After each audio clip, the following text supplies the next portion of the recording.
ये सतीश जी ने जन्मोत्सव की बात पहले कह दी। हमारा कोई जन्मोत्सव के रूप में जन्मोत्सव मनाने का कोई वो नहीं रहता, लेकिन सेवा हो, सत्संग हो, भगवान के नाम का गुणगान हो, वो किसी भी निमित्त से हो तो अच्छा है। उसी रूप में एक परंपरा है, सब भक्तों का मन रहता है कि इस दिन में कहीं ना कहीं किसी एक नगर में सब इकट्ठे हो पाएँ जितना संभव हो। तो उससे हमें लगता है कि संभवतः 16 साल के बाद करनाल को ये फिर से अवसर मिला है। इससे पहले 2007 में गवर्नमेंट कॉलेज ग्राउंड में ये कार्यक्रम करनाल में हुआ था। अलग अलग नगरों का पिछले वर्ष पटियाला में था ये कार्यक्रम, बीच में 2 वर्ष कोविड के निकल गए, तो इस वर्ष करनाल का योग है। इस पूरे कार्यक्रम को अलग अलग नगरों में सेवाओं की दृष्टि से लिया जाता है। जैसे 14 को और 15 को मुख्यतः पूरे प्रांत में, प्रांत से बाहर के भी अनेक नगरों में, यहाँ तक कि देश के बाहर के भी कहीं कहीं रक्तदान शिविर लगाए जा रहे हैं। बड़ी संख्या में रक्त एकत्रित करके विशेष रूप से हमारा रहता है इस दिन सबको आग्रह है कि थैलीसीमिया पीड़ित बच्चों के लिए उस रक्त का उपयोग हो, जिनको हर किसी को हफ्ते में, किसी को 10 दिन 15 दिन में ब्लड की आवश्यकता पड़ती है। तो उन्हीं के निमित्त से तो हज़ारों यूनिट कल के दिन ब्लड का वो कलेक्शन होगी। उसके अतिरिक्त भी कहीं जल सेवा, कहीं चिकित्सा सेवा, कहीं और रूपों में लंगर सेवा, ये लोगों को सेवा के रूप में आह्वान किया जाता है। स्वच्छता के संकल्प के रूप में इस दिन का आह्वान होता है। और उसके साथ साथ महापुरुष आएंगे, अनेक संत आने वाले हैं, उनका आशीर्वाद मिलेगा। कुछ और शुभेच्छुजन आएंगे अपने अपने भाव से, जो आएंगे तो उनकी शुभकामनाएं साथ जुड़ेंगी। तो मिलजुल के हमारा जो लक्ष्य रहता है सत्संग, सेवा, सुमिरन और सद्भाव, ये 4 शब्द रहते हैं। उन्हीं को लक्ष्य करके ये दिन और आगे जो भक्त आएंगे उनको और आगे प्रेरणा मिले कि सत्संग और अच्छा करने की, कि सेवा की भावनाओं को और आगे बढ़ाने की, कुछ नाम सुमिरन करने की, आपसी सद्भावना बढ़ाने की। तो सब संकल्प लें। तो उस निमित्त से परसों करनाल में ये आयोजन हो रहा है। विशेष तौर पर कौन कौन से संत पहुंच रहे हैं? जूना पीठ के आचार्य, जूना पीठाधीश्वर पूज्य अवधेशानंद जी महाराज का निश्चित है। भानुपुरा पीठ के शंकराचार्य पूज्य ज्ञानानंद तीर्थ जी महाराज का निश्चित है। साध्वीर तमरा जी भी आ रही हैं, और भी प्रांत के और स्थानीय सभी संतों को निमंत्रण दिया गया है। हाँ जी रेणु जी, निमंत्रण तो सभी, भले ही जैन परंपरा के हमारे पीयूष मुनि जी हैं, अपने निराकार सेवा वाले संत सुखा सिंह जी हैं, उनको भी सिंगड़ा वाले संत हैं, उनको भी निमंत्रण दिया गया है। और भी जो भी इस क्षेत्र के संत हैं उन सबको आमंत्रित किया गया, और संभवतः काफ़ी संत पहुंचेंगे। सेवा दिवस के रूप में मनाया जा रहा है।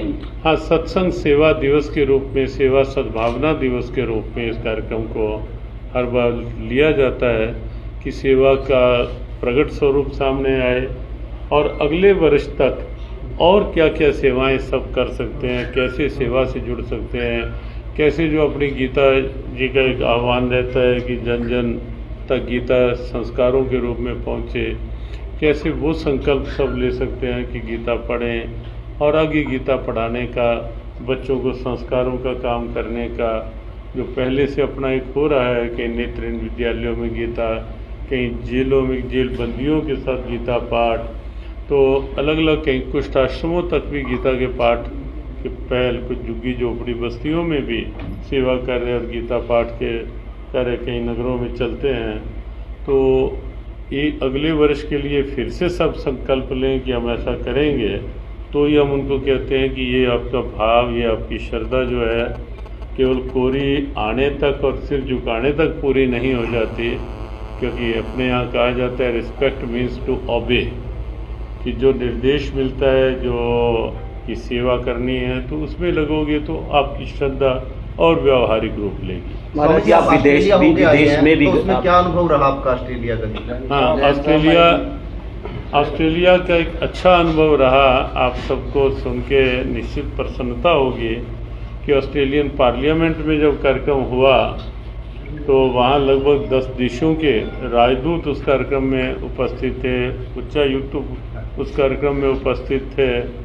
अपने भारत के वहाँ उच्चायुक्त वो तो थे ही, वहाँ की सरकार के मंत्री, वहाँ की जो पार्लियामेंट है उसके स्पीकर, उन्होंने स्वयं गीता हमारे से स्वीकार की और आगे पार्लियामेंट में उन्होंने ये स्वीकारा कि Bhagavad Gita it is not only for me but for parliament and through parliament for all Australians, सब ऑस्ट्रेलिया वासियों के लिए है ये गीता।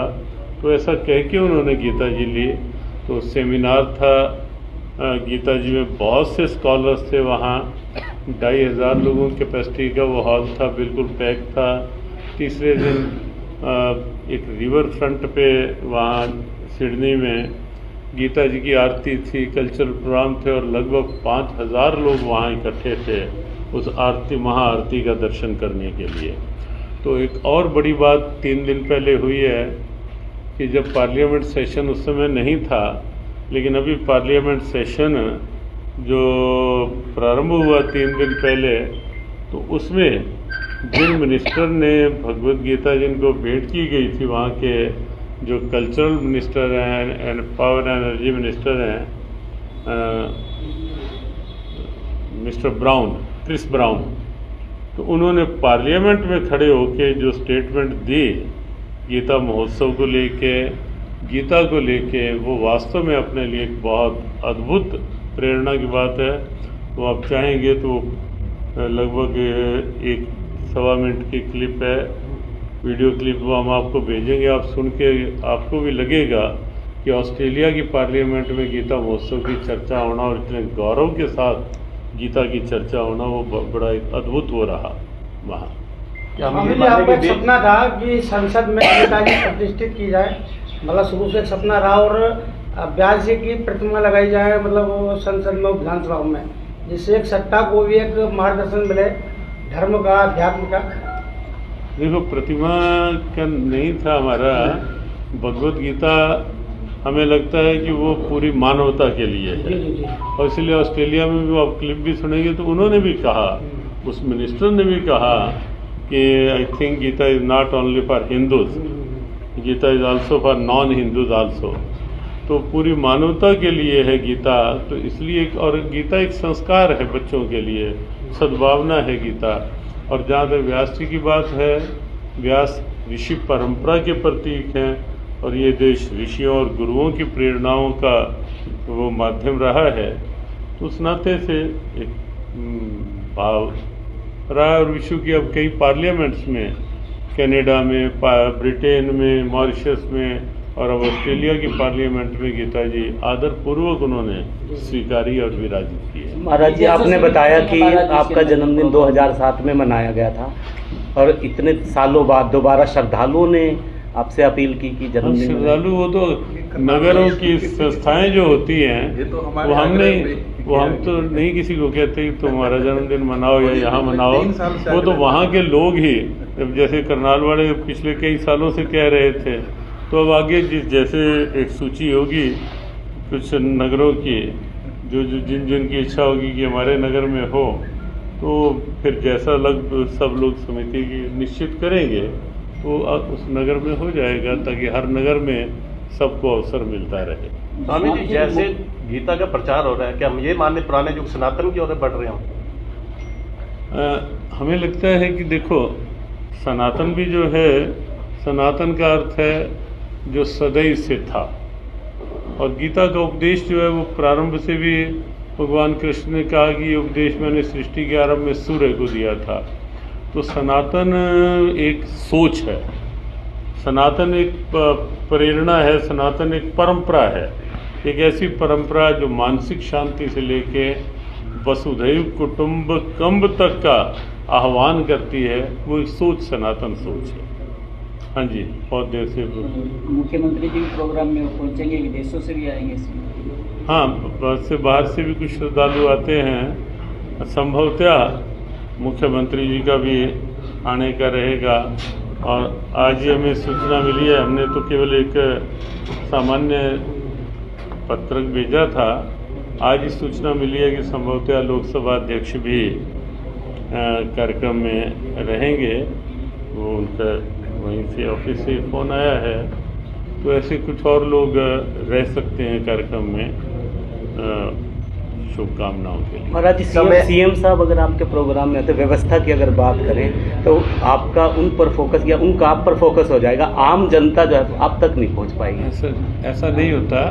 पहली बार वो नहीं आ रहे कार्यक्रम में, वो एक श्रद्धालु की तरह ही आएंगे। पहली बार नहीं आ रहे वो ऐसे कार्यक्रमों में आते ही हैं। हमारा फोकस तो जो संत आए होंगे उन पर ज़्यादा रहेगा, क्योंकि संत हमारे लिए श्रोमणी रहते हैं, और संतों पर फोकस रहेगा। और बाकी जो आएंगे, देखो भारतीय संस्कृति है। अब प्रदेश का या देश का अगर राजा लोकसभा अध्यक्ष एक देश का, मुझे लगता है चौथा एक है, चौथा मत पद माना जाता है, तो उनको भी शुभकामनाएं तो रहेंगी ही। लेकिन ऐसा नहीं है कि उन सब के आने पे वो भी अपने भाव से ही आ रहे हैं। उनके आने पे ध्यान हमारा उन पे फोकस हो जाएगा, और जनता और संत पीछे रह जाएंगे। संत रहेंगे, जनता रहेगी, और जनता में वो भी रहेंगे। महाराज जी, जब आपका समय और स्थान, समय स्थान 12 सेक्टर ग्राउंड में कार्यक्रम रहेगा, और संभवतः 7 बजे से वैसे 6 बजे सुंदरकांड का पाठ कुछ श्रद्धालु प्रारंभ कर देंगे। वहाँ 7 बजे विधिवत मंच प्रारंभ होगा, और 7:30 के आसपास सभी संत जन और मुख्य जो महाराज जन आएंगे वो आ जाएंगे। महाराज जी, अब बात आ जाती है तोहफे की, क्योंकि आपके जन्मदिन पर जब लोग ये सोचते हैं कि महाराज जी के जन्मदिन पे कुछ ना कुछ तोहफा लेकर जाएं, क्या कहेंगे इस बारे में? देखो, हमारा एक ही रहता है कि हमारा लेने के लिए भी क्या, हम यही कहते हैं कि गीता से बढ़कर कोई तोहफा नहीं है, और देने के लिए भी हम सबको यही कहते हैं कि गीता से बढ़कर कोई उपहार, कोई गिफ्ट नहीं है। लेने के लिए भी हम सबको गीता की ही, हम तो व्यास पूजा आती है या अन्य अवसर आते हैं, तो उस पर भी यही कहते हैं कि आप मिठाई के डिब्बे, हाँ कोई मिठाई वाले हो तो वो नाराज ना हो, कि उसकी जगह आप गीता ही भेंट में दे, ताकि उन लोगों को जो खरीद नहीं सकते वहाँ तक वो गीता निःशुल्क पहुँचाई जा सके। तो उपहार सबसे बड़ा हमारे लिए गीता ही है।